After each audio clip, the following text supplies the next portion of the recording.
अस्सलाम वालेकुम। Hello dear friend, मेरा नाम हफीज़ वसीर। वसीर फॉरेक्स चैनल पर तमाम दोस्तों को वेलकम करता हूं। डियर फ्रेंड, आज का हमारा topic forex weekly technical analysis. Dear friend, अभी जो हम एनालिसिस करेंगे वो मेजर करेंसीज का है और ये 28 से 31 दिसंबर के दरमियान जो वीक आ रहा है वो हम एनालिसिस करेंगे। और इस दरमियान में जो हमारे main support and resistance area हैं उनको देखते हुए हम एनालिसिस करेंगे ताकि आप अपनी ट्रेड छोटे टाइम फ्रेम में रहते हुए एक बेहतरीन एंट्री ले सके। जी फ्रेंड, चले चलते हैं और डिस्कस करते हैं। जी फ्रेंड, इससे पहले कि आगे चलें, यहाँ हमारा डिस्क्लेमर मौजूद है। ऐसे वो तमाम दोस्त जो फॉरेक्स सीख रहे हैं या सीखना चाहते हैं, उनसे रिक्वेस्ट है प्लीज़ बहुत अच्छे तरीके से सीखिएगा ताकि आप इस फील्ड में कामयाब हों। तो फ्रेंड, यहाँ पे हमारा व्हाट्सएप मौजूद है और टेलीग्राम का ग्रुप मौजूद है। तो ऐसे वो तमाम दोस्त जो डिस्कशन करना चाहते हैं, कोई सवाल पूछना चाहते हैं, तो हमारे व्हाट्सएप पे कोई आप मैसेज छोड़ सकते हैं, वॉइस मैसेज भेज सकते हैं। और जो लोग हमारे साथ परमानेंट अटैच रहना चाहते हैं, मुख्तलिफ सिग्नल और मुख्तलिफ स्टडी लेना चाहते हैं, वो प्लीज़ हमारे टेलीग्राम ग्रुप को ज्वाइन कर लें ताकि हमेशा के लिए आप हमारे साथ अटैच हों। और ऐसे वो तमाम दोस्त जो हमारे यूट्यूब चैनल पर अभी नए हैं, जिन्होंने सब्सक्राइब नहीं किया, प्लीज़ वो सब्सक्राइब करें और बेल आइकन को प्रेस कर लें ताकि हर नई आने वाली वीडियो आप तक पहुंचे और आप मैक्सिमम यहाँ से फ़ायदा उठा सकें। जी फ्रेंड, चले चलते हैं MT4 पे और लाइव चार्ट पे जाके देखते हैं आने वाला एनालिसिस। जी फ्रेंड, तो अभी हमारे सामने जो चार्ट अवेलेबल है यूरो वर्सेस USD डॉलर का है और H4 का चार्ट है। आप देख रहे हैं फ्रेंड के जो H4 का चार्ट है 46 पे RSI है और अगर डेली की हम देखें तो 61 पे, वीकली की देखें 65 पे और अगर हम मंथली देखें तो वो भी 65 पे है। तो ओवरऑल फ्रेंड अगर देखें तो छोटे टाइम फ्रेम में ये सेल में है और बड़े टाइम फ्रेम में बाय में है। तो चले फ्रेंड, इसको हम डिस्कस करते हैं कि यहाँ क्या क्या सिचुएशन बन सकती है और किस तरीके की आपने एंट्री ले सकते। फ्रेंड फर्स्ट क्या है, यहाँ पे मार्केट प्राइसेस ओपन होती हैं तो यहाँ से थोड़ा सा रिटेस्ट करने के बाद अगर तो प्राइसेस नीचे आती हैं इस लाइन के नीचे और रिटेस्ट करती हैं इसी लाइन को, ये एरिया बनता है 1.2127 21-22 का एरिया जो, तो यहाँ से फिर आप सेल ले सकते हैं, ये आपका स्टॉप हो सकता है। This is your first target और this is your second target. Friend ये सिचुएशन बन सकती है छोटे टाइम फ्रेम में H4 को अगर देखा जाए। लेकिन फ्रेंड अगर हम बड़े टाइम फ्रेम को देखते हैं तो उसके हिसाब से प्राइसेस किस तरह मूव कर सकती हैं फ्रेंड, फिर ये सिचुएशन ये बन सकती है प्राइसेस थोड़ी सी ऊपर जा सकती हैं, रिटेस्ट कर सकती हैं और यहाँ पे जैसे ही फर्स्ट किया कि इस लाइन के ऊपर प्राइस जाती है जो 1.2253 का एरिया 2253 का एरिया, तो यहाँ से फिर आप बाय ले सकते हैं और ये आपका स्टॉप हो सकता है और this is your first target और सेकंड टारगेट, इस तरह मूव प्राइस ऊपर जा सकती है।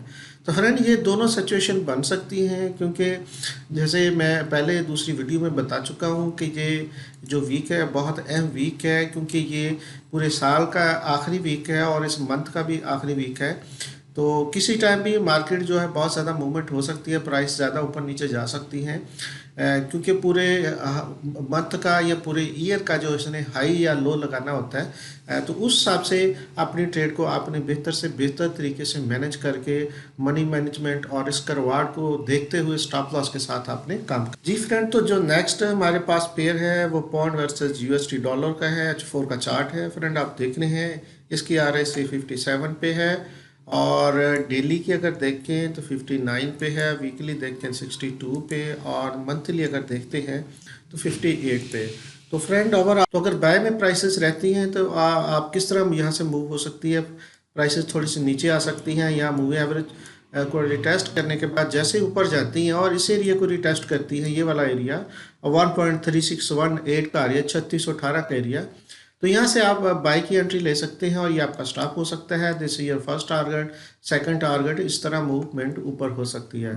फ्रेंड ये तो है कि अगर बाई की तरफ जो ट्रेंड की तरफ प्राइसेस रहती हैं, अगर ऐसा नहीं होता रिवर्स होती है किसी हिडन न्यूज़ की वजह से, क्योंकि ओपन कोई न्यूज़ तो खास आ नहीं रही है इस वीक में, कोई हिडन हो सकती है, तो फिर क्या सिचुएशन बन सकती है फ्रेंड, फिर थोड़ा सा प्राइस नीचे आने के बाद यहाँ से रिटेस्ट कर सकती हैं और नीचे इस लाइन के जब नीचे जाएं 1.3302 का एरिया 3302 का जो एरिया है, यहाँ से फिर आप सेल ले सकते हैं, ये आपका स्टॉप हो सकता है।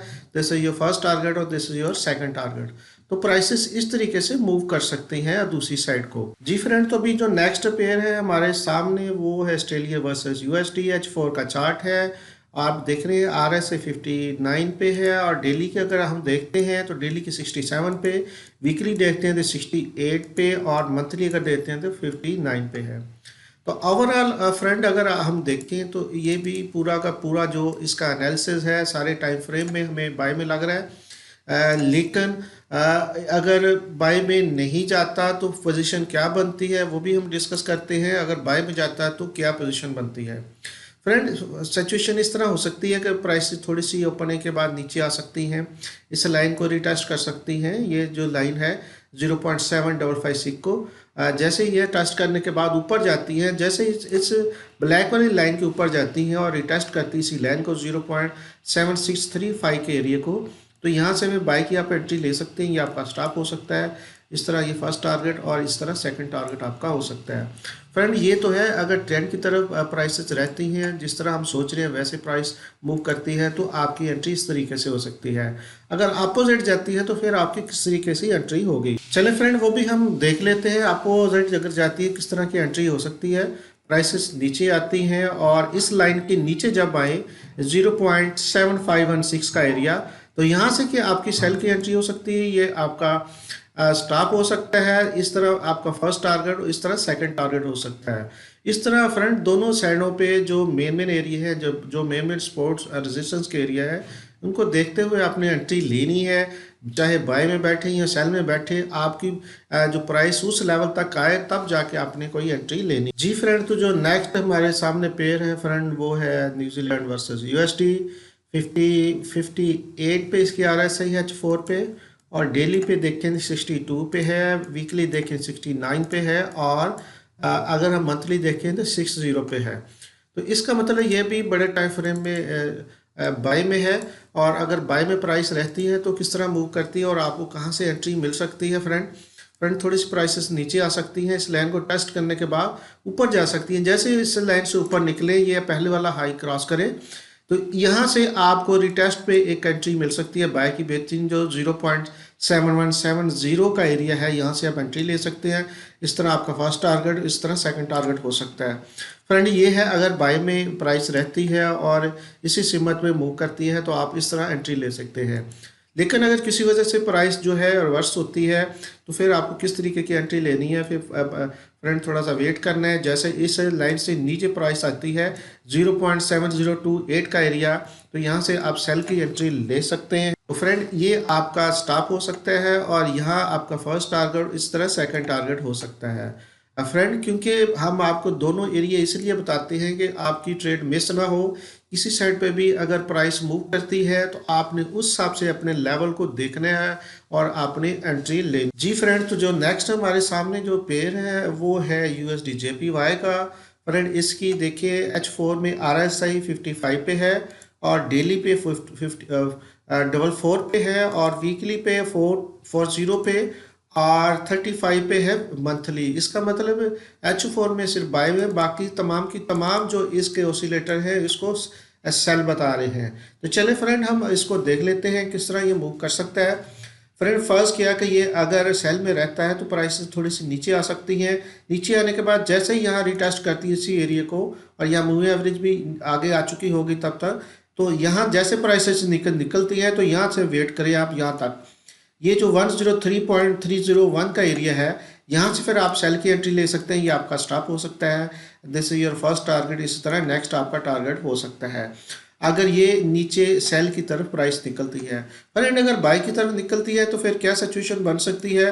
फ्रेंड ये प्राइस से थोड़ी नीचे आने के बाद, रिटेस्ट करने के बाद ऊपर जा सकती हैं, और जैसे ये इस एरिया को क्रॉस करके नीचे रिटेस्ट करती हैं, ये 103.893 का एरिया, तो यहाँ से फिर बाय की एंट्री आप ले सकते हैं। ये आपका फर्स्ट टारगेट, ये सेकंड हो सकता है, और ये आपका स्टॉप हो सकता है। फ्रेंड ये दोनों साइडें हैं, दोनों को देखते हुए आप एंट्री ले सकते। जी फ्रेंड, जो नेक्स्ट हमारे सामने पेयर है वो USD CAD का है। अब फ्रेंड अगर इसको हम देखें तो H4 पे अगर देखें 43 पे RSI है, और अगर डेली को देखें तो भी 43 पे, वीकली देखें तो 36 पे, और अगर मंथली देखें फ्रेंड तो ये भी 42 पे है।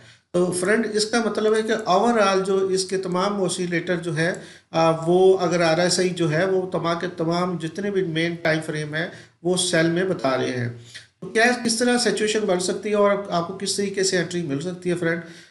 जैसे ही प्राइसेस मूव ओपन होती हैं, रीटेस्ट करने के बाद जैसे ही नीचे आती हैं, इस एरिया का आपने वेट करना है 1.2765 का एरिया।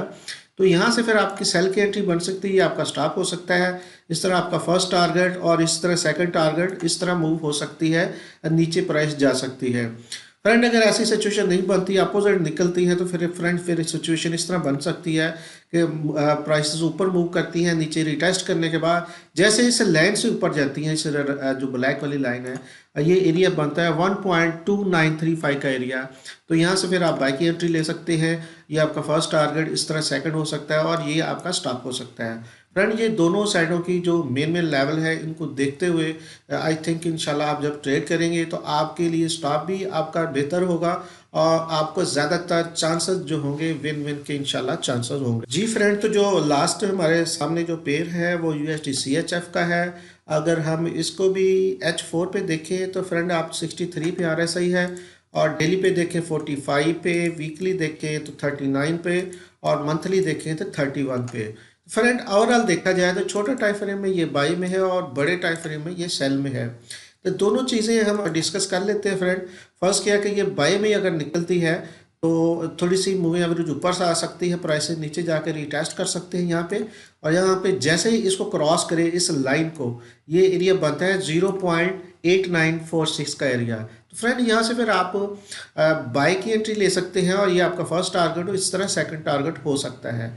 इसी तरीके से फ्रेंड अगर ऐसी सिचुएशन नहीं बनती तो फिर क्या हो सकता है फ्रेंड, फिर अगर सेल में प्राइसेस निकलती हैं तो फ्रेंड फिर प्राइसेस नीचे आ सकती हैं और नीचे से रिटेस्ट कर सकती हैं यहाँ पे मूव एवरेज को, और जैसे ही यहाँ पे क्रॉस करे इस लाइन को 0.8867 के एरिया को, तो यहाँ पे आप फिर सेल की एंट्री ले सकते हैं। ये आपका स्टॉप हो सकता है, ये आपका फर्स्ट टारगेट, इस तरह सेकंड, इस तरह मूव प्राइसेस नीचे जा सकती हैं। फ्रेंड आई होप कि आप इंशाल्लाह अपने छोटे टाइम फ्रेम में रहते हुए एक अच्छा एनालिसिस करेंगे और जो जो मेन लेवल बताए हैं आप कोशिश किया करें, आप चार्ट बनाकर अपने इसी तरीके के लेवल जो है उस तरीके के लगा लिया करें, लाइनें लगा लिया करें, ताकि जब आप छोटे टाइम फ्रेम में जाके आप कोई ट्रेड करें तो आपको आइडिया हो कि आपका कौन सा ऐसा मेन लेवल है, अगर उसके ऊपर या नीचे आपने को ट्रेड करनी है तो आपके लिए आसानी होगी। फ्रेंड आई होप कि आपका इंशाल्लाह ये वीक आपका बहुत अच्छा गुजरे। आपने बहुत केयरफुल होकर ट्रेड करनी है, क्योंकि मैंने जैसे बताया कि ये वीकेंड जो है ये मंथ का भी एंड वीक है और पूरे मंथ ईयर का भी आखिरी जो है वो वीक है। और तो कोई बड़ी मोमेंट हो सकती है, कोई हिडन बड़ी कोई न्यूज़ आ सकती है, तो इसलिए बड़े केयरफुल होके आपने काम कर, क्योंकि फ्रेंड ओवरऑल तो कोई मेन ऐसी न्यूज़ नहीं है, लेकिन कोई भी ऐसी हिडन न्यूज़ आ सकती है, लेकिन ज़्यादातर चांसेस है टेक्निकल मूवमेंट के ज़्यादा मूव हो सकती है। इसलिए आपने मनी मैनेजमेंट और रिस्क रिवार्ड को देखते हुए स्टॉप लॉस के साथ काम करना है, ताकि आप अपने अकाउंट को सेफ रखते हुए ट्रेड करें और यहाँ से कामयाबी लें। फ्रेंड बहुत शुक्रिया, अपना बहुत ख्याल रखिएगा, दुआ में याद रखिएगा। इंशाल्लाह नेक्स्ट मुलाकात होगी नए टॉपिक के साथ। Thank you very much.